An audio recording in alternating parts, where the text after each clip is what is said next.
¿Qué pasa cuando llegamos a terapia esperando que nos den una solución inmediata? ¿Qué sucede cuando lo que duele no se puede cambiar? Al menos no por ahora. Muchas veces quienes llegamos a consulta psicológica tenemos una expectativa, que el dolor desaparezca, que alguien nos diga qué hacer, que todo se solucione rápido, pero la realidad es mucho más compleja. Existen momentos en la vida donde el contexto no es transformable de inmediato. Enfermedades, pérdida, violencia, duelos. Y en esos casos, la terapia no busca cambiar lo externo, sino acompañar desde el sostén emocional, la resignificación del dolor y la dignidad.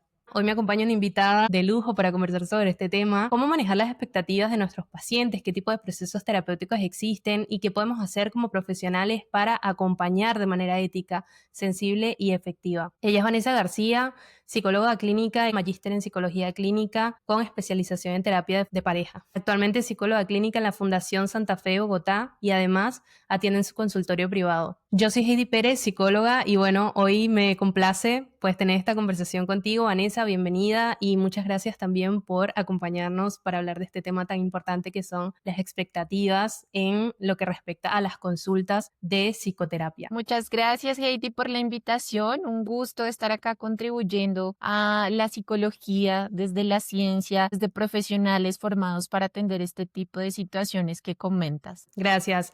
Bueno, tenemos dos escenarios posibles cuando recibimos pacientes o cuando recibimos personas en nuestra consulta. Uno tiene que ver con la psicoterapia de acompañamiento en contextos de transformación o contextos difíciles. Esto pueden ser enfermedades, situaciones crónicas de violencia, duelos, etcétera. El nombre técnico sería intervención en crisis o psicoterapia de sostén o acompañamiento. Y bueno, después tenemos otro tipo de escenario que es la psicoterapia de transformación activa, que tiene que ver con trabajar más la baja autoestima, relaciones disfuncionales, ansiedad no clínica, toma de decisiones, metas personales o laborales, entre otros. Que esto puede ser una psicoterapia orientada al cambio o psicoterapia focalizada en objetivos, ¿cierto? Así que en base a esto, pues me gustaría hablar un poquito sobre estas expectativas que traen las personas. Y la primera pregunta que te voy a hacer es, como psicóloga, ¿cuáles son los casos que más recibes en consulta? ¿Desde qué punto de vista consideras que lo puedes abordar, basándonos en estos dos escenarios, ¿no? Bueno, los casos que más recibo en consulta son casos relacionados con problemas en el mismo núcleo familiar, entiéndase pareja, esposo,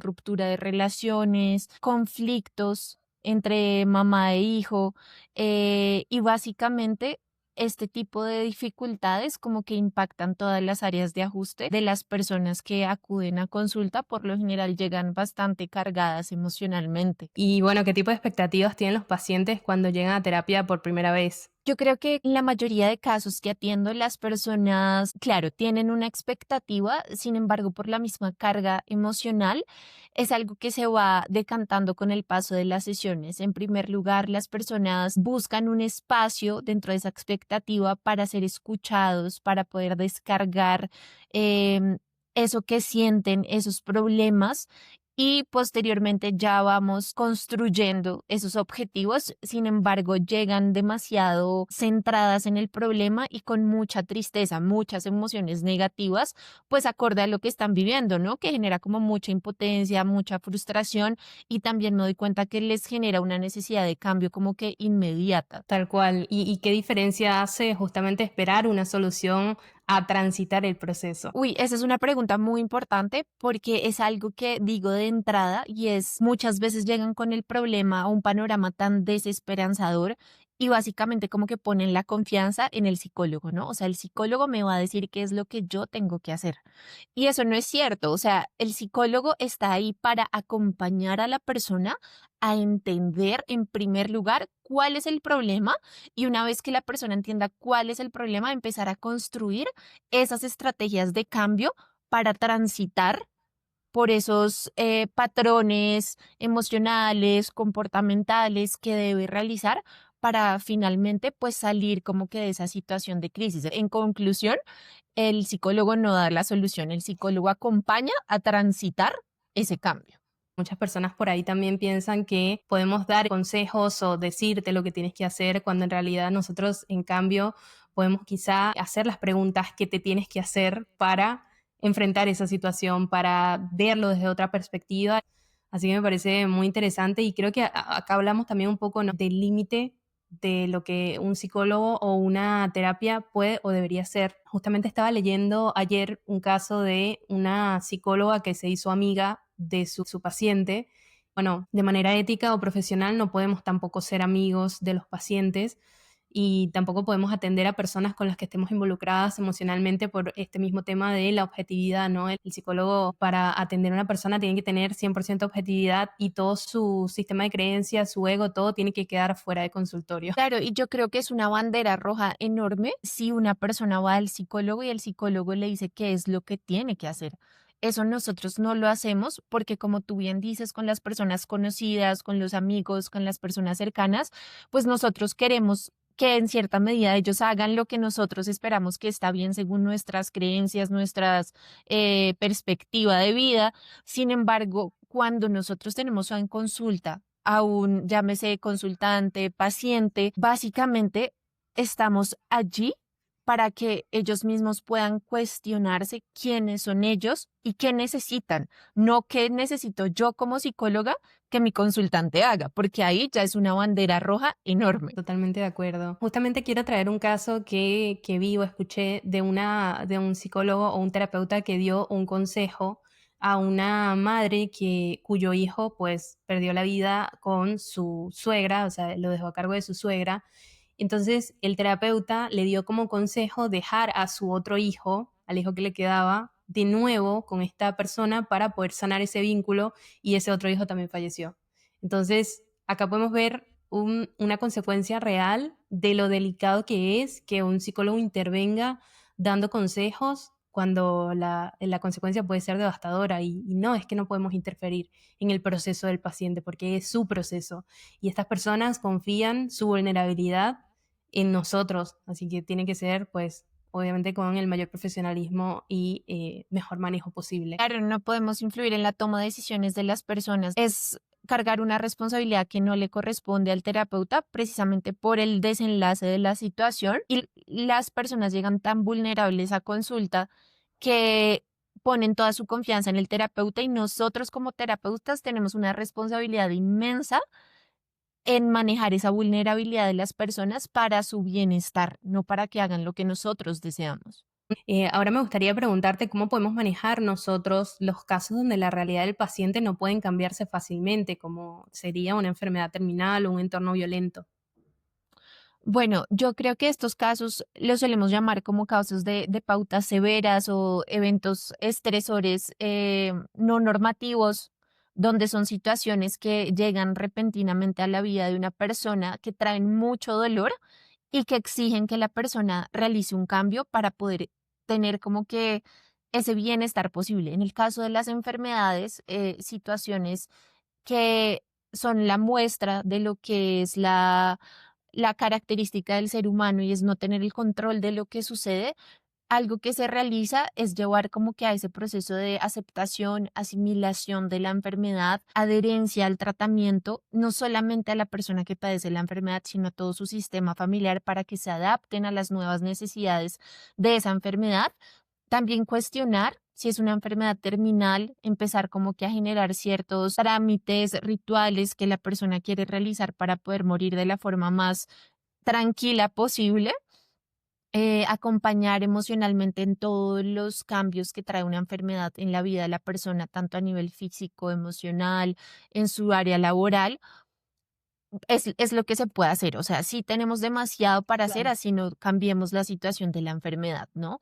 Y en los casos de violencia, claro, uno como terapeuta quisiera que la persona entendiera que está en un entorno violento y que debe ponerse a salvo inmediatamente. Pero ¿qué pasa? La violencia es un proceso que se va gestionando poco a poco con situaciones crónicas de estrés, situaciones cotidianas y la persona no se da cuenta cuando termina en un entorno violento. Entonces, lo que nosotros como terapeutas podemos hacer es llevar a la persona a ser consciente de que deje de normalizar esa violencia, que no es normal estar en un entorno violento y a partir de ahí ya podemos empezar como que a intervenir en que la persona pueda construir estrategias posibles de cambio. Y creo que has tocado un tema que me parece muy importante, que es el tema del control, ¿no? Cómo los seres humanos necesitamos este control para sentirnos en un lugar seguro y cómo poder transitar el abismo que representa para muchos el no tener el control o no estar en control de una situación. Y todo lo que eso nos genera como seres humanos, ¿no? En ese sentido, ¿qué enfoques terapéuticos se pueden utilizar en estos casos para hacer un cambio interno, que es justamente lo que estabas planteando como solución, justamente para estas situaciones? Bueno, el enfoque terapéutico que yo utilizo es el enfoque sistémico. Este enfoque sistémico se basa en entender cómo la persona interactúa con su entorno y todo y viceversa, cómo el entorno interactúa con la persona. Entonces, básicamente es cómo podemos generar que, pues, ayudar a la persona para que pueda desarrollar un poco esta flexibilidad cognitiva a partir de creencias que a veces son muy dominantes, son muy marcadas, son, si se hace así, está bien, si no se hace así, está mal, que generan sufrimiento. Entonces, lo que tenemos que trabajar en terapia es esa flexibilidad cognitiva para que las personas empiecen a generar estrategias, formas de ver la vida de una forma distinta, que sean más amigables con lo que necesita su vida en ese momento. Sí, y bueno, ¿qué le dirías a un paciente que te pregunte para qué voy a terapia si nada va a cambiar en mi vida? Que es algo, ¿no? Una de esas preguntas o de esos prejuicios también que se ven, ¿no? Pues si es un paciente, ya está yendo a terapia, entonces tenemos un porcentaje ganado y es ahí, aunque sea un 1% de esperanza en su creencia de que ir al psicólogo le va a ayudar, entonces creo que sería cuestionar por ahí, obviamente no contradiciría a la persona de decirle no, entonces ¿para qué vienes? Sino que creo que más que todo con el ejemplo y con la práctica de lo que conversemos en sesión, de hacerle estas preguntas, de esta descarga emocional que se puede tener, de esta relación terapéutica, la misma persona va a ir sintiendo que va a salir de esa terapia diferente a cómo llegó. Entonces creo que es aprovechar esas oportunidades que se están dando para que las mismas personas puedan experimentar que ir a terapia sí ayuda porque creo que el hecho de no ir a terapia, decir que nadie nos puede ayudar, también habla mucho como de orgullo, ¿no? De decir, no existe nadie en el planeta Tierra que sea mejor de lo que yo pienso, por decirlo así, o que me pueda ayudar.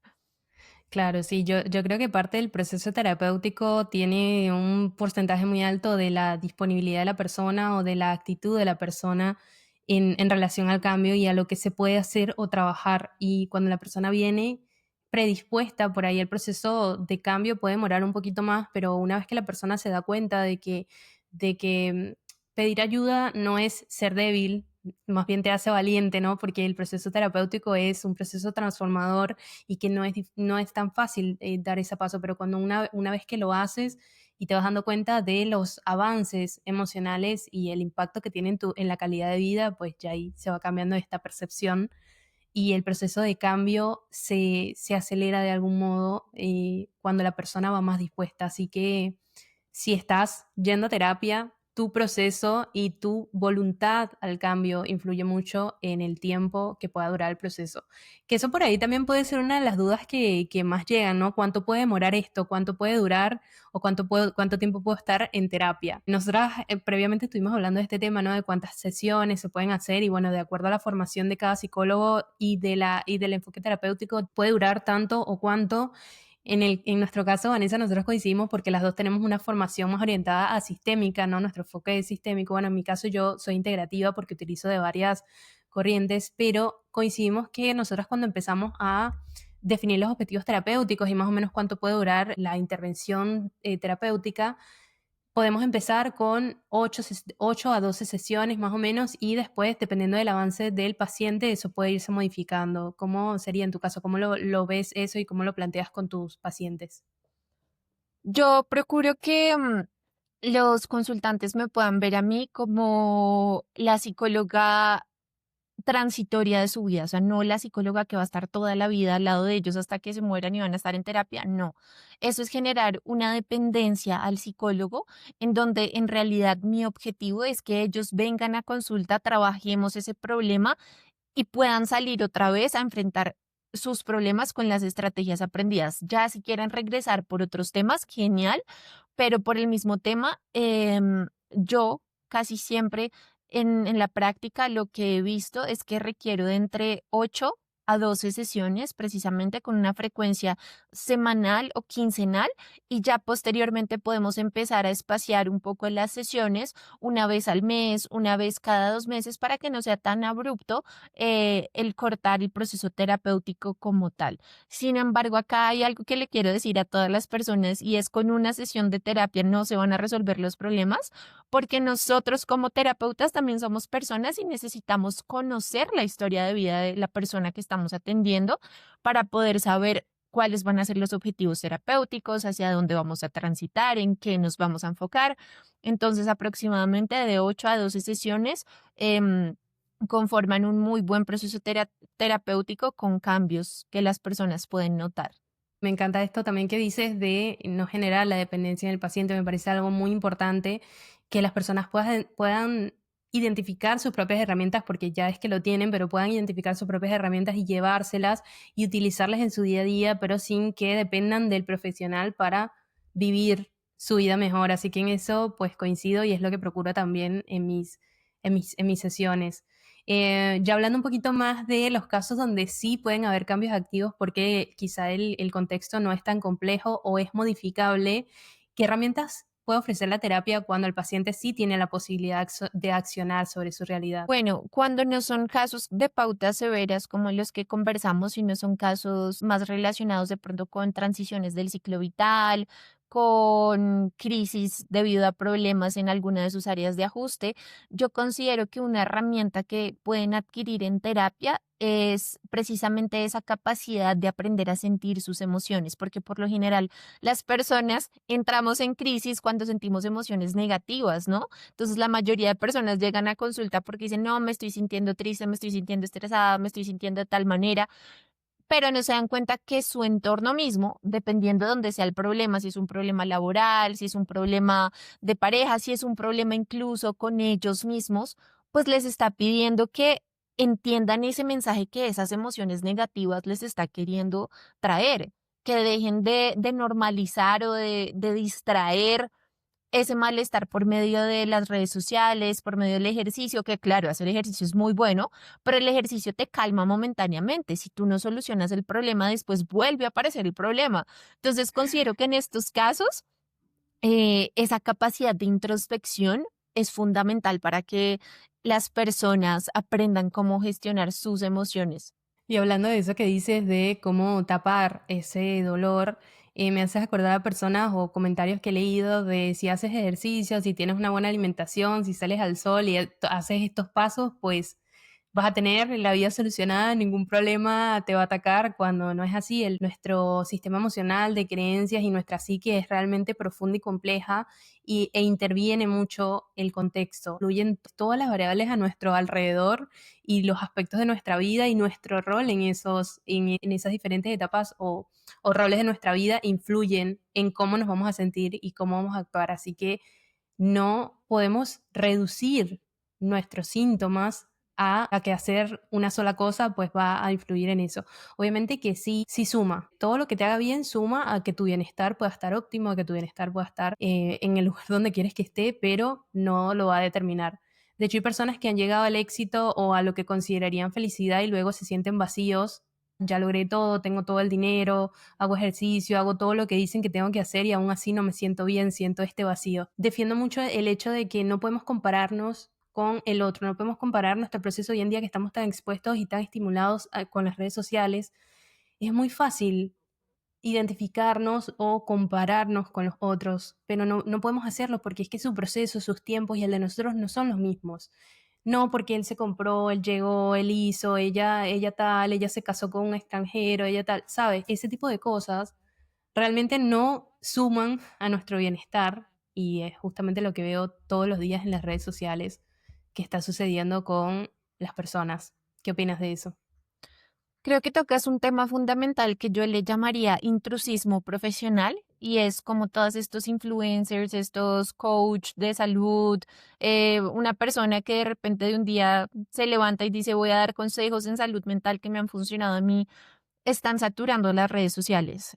Y es peligroso que las personas empiecen a a replicar lo que le funcionó a otros, que tal vez les va a funcionar a ellos. Entonces, por esto es básico saber que cualquier consejo, em, cualquier recomendación, cualquier tip que no venga de un profesional en salud mental, pues dúdelo dos veces de llevarlo a cabo porque cada situación es particular, cada persona tiene una historia de vida, cada persona tiene ciertos eventos que lo pueden disparar en cualquier trastorno mental, que si siguen ciertos consejos, o sea, es muy peligroso en realidad hacer lo que todos hacen, como a ellos les funcionó, a mí me funcionó, no.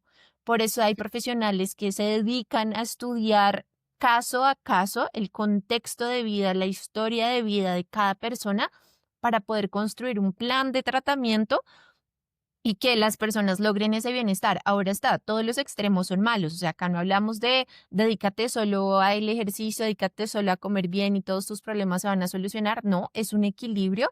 ¿Cómo podemos encontrar ese equilibrio tanto físico como emocional y como espiritual? Y en esa parte emocional es donde entra el terapeuta, el psicólogo, el psiquiatra, el profesional especializado en salud mental. En esa parte física de ese bienestar físico es donde entran los entrenadores, los profesionales en educación física, y en esa parte espiritual es donde entra bien sea la creencia que cada quien persona tenga, su líder o su guía espiritual. Pero no podemos empezar a hacer una mezcla de que entonces yo, como soy un influenciador, entonces voy a tocar bienestar espiritual, bienestar físico y bienestar emocional.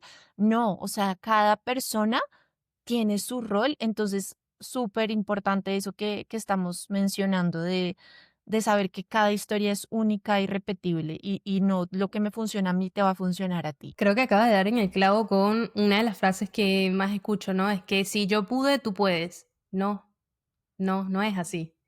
Vamos a imaginar un caso donde pongamos el ejemplo, dos gemelas, que son personas que nacen y crecen básicamente con el mismo contexto, con las mismas condiciones, reciben los mismos tratos, por ejemplo, pero una llega al éxito, ¿no? Y consigue todo lo que quiere, se casa, todo lo que socialmente dicen, ¿no? Que es lo que debería ser. Y la otra no, la otra persona cae en las drogas, la otra persona tal.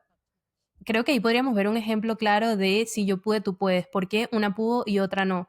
Porque no pensamos igual, ni siquiera porque tengamos el mismo ADN, ni siquiera porque tengamos las mismas condiciones. Si yo pude, tú puedes. Es un mensaje bastante peligroso porque hace que tú, cuando no lo logres, te sientas culpable. O sea, básicamente, ¿no? Porque si estoy haciendo todo lo que me están diciendo que tengo que hacer, no lo estoy logrando.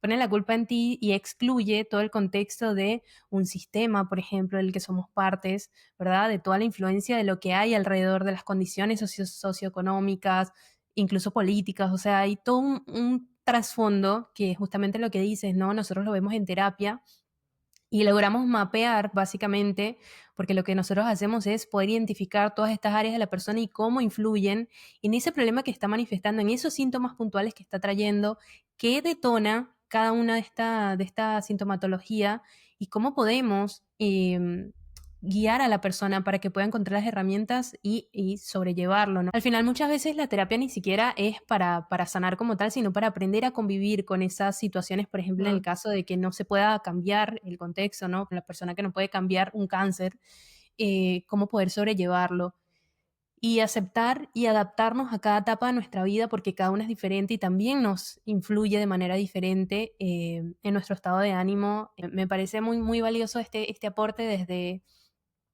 ese lugar, llamar a la conciencia y llamar a la reflexión de las personas que están consumiendo este tipo de información o contenido, obviamente sin saber el impacto o el daño que esto puede generar, y un llamado a la atención también de las personas que lo están haciendo, ¿no? De que un día se despertaron y dijeron, bueno, yo hoy voy a ser experto de este tema y porque tengo un buen marketing y una buena oratoria, porque esto es lo otro, casi todos hablan de cierto modo, y eso obviamente también tiene una ciencia atrás, ¿no? Que es ujú. la neurooratoria o algo así. Entonces, obviamente todo esto influye en cómo la otra persona lo va a recibir o lo va a percibir. Y esto sigue siendo dañino porque alimenta todo este patrón que al final se va haciendo toda una ola de capitalizar con la vulnerabilidad de los demás, porque básicamente lo que hacen es identificar una vulnerabilidad, hacer una propuesta de valor, que es la promesa de valor, que tú estás sufriendo y yo tengo la cura para eso, así que cómprame a mí y bueno, realmente es muy peligroso. ¿Cómo podemos ayudar a estas personas que se ponen en un lugar de reticencia, ¿no? Un poco, yo soy así, esto es como soy, o sea, cómo pasar al yo puedo trabajar para mí, cómo puedo pasar a esa disposición, incluso personas que llegan a la consulta, pero aún así se quedan en su lugar de yo soy así.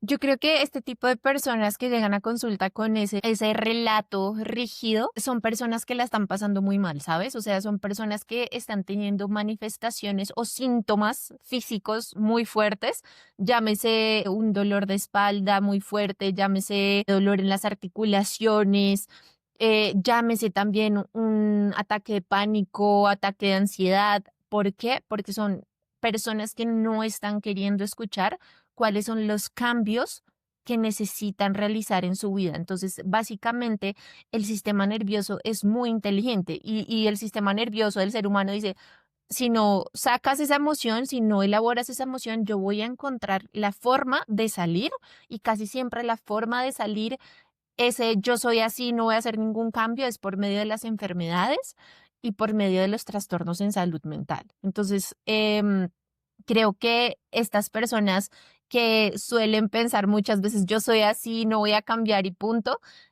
son personas que yo invito a que observen si quieren seguir padeciendo ese dolor físico, ese dolor emocional y hasta cuándo, ¿no? Porque ¿qué están esperando para empezar a generar cambios que les ayude a mejorar su bienestar y a esa flexibilidad cognitiva que hablábamos? Son personas que por lo general, con muchas preguntas desde la parte racional, solemos cuestionar y empiezan a generar cambios a partir de lo que es la salud mental, a partir de qué es lo que necesitan para estar tranquilos, qué es lo que necesitan para tener esa paz o ese bienestar deseado, pero cuando no logramos esos cambios y la persona se mantiene en un yo soy así, por lo general son personas que desertan el proceso terapéutico. Lo he podido ver en matrimonios en donde el señor, en la mayoría de casos, el hombre de la relación, no está dispuesto a generar los cambios que se necesitan, entonces abandona el proceso de terapia y en la mayoría de las situaciones abandona la relación porque es muy difícil cambiar ese yo soy así, pero volvemos a lo mismo, está muy relacionado con su historia de vida, sus creencias acerca de cómo enfrentar los problemas, de cómo crear soluciones. En general esto puede pasar en hombre y mujer. Lo que decimos es lo que vemos en terapia. Es mucho más difícil para un hombre enfrentarse a las emociones. Por suerte es cada vez menos. O sea, ya yo lo veo cada vez menos. O sea, veo cada vez más cuidado de los hombres en su salud mental. Veo que están más sensibilizados. Veo que están más dispuestos a ponerse en una situación vulnerable en donde puedan trabajar con sus emociones de manera efectiva y en un entorno de contención. Así que eso me alegra porque sí que estamos viendo un avance, una evolución, pero sí que les cuesta un poco más, porque obviamente ellos tienen este mandato social, ¿no? De En ser donde fuerte, ¿no? yo tengo que ser fuerte, el que llora tal, ¿sabes? Todas esas cosas que ellos tienen Sí.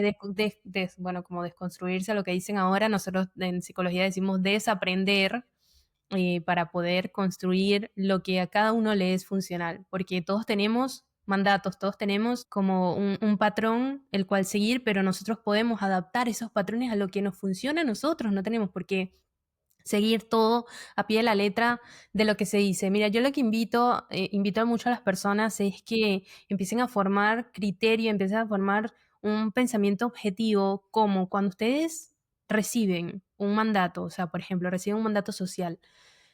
Háganse las preguntas. Esto me debe funcionar a mí, esto me hace bien, esto, y si necesitan más información, investiguen, porque la información está a la orden del día, hay información esto en todos lados. Entonces, si tú decides aprender de algo o alguien, escuchar a algo o a alguien, cuestiónalo todo e investiga para que puedas quedarte con lo que te sirve y desechar lo que no. Así que bueno, nada, ya por último, pues, ¿qué recomendaciones le darías a las personas que están considerando ir a terapia y que no saben qué esperar?